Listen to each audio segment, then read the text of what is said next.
কবি জীবনানন্দ দাশের লেখা কবিতা সে।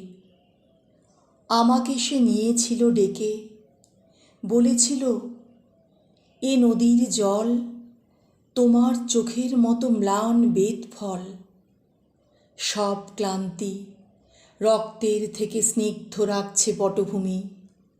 এই নদী তুমি, এর নাম ধানসিঁড়ি বুঝি?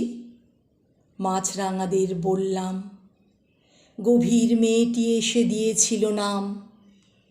আজও আমি মেয়েটিকে খুঁজি, জলের অপার সিঁড়ি বেয়ে। কোথায় যে চলে গেছে মেয়ে? সময়ের অবিরল সাদা আর কালো বনানীর বুক থেকে এসে মাছ আর মন আর মাছরাঙাদের ভালোবেসে। ঢের আগে নারী এক, তবু চোখ ঝলসানো আলো।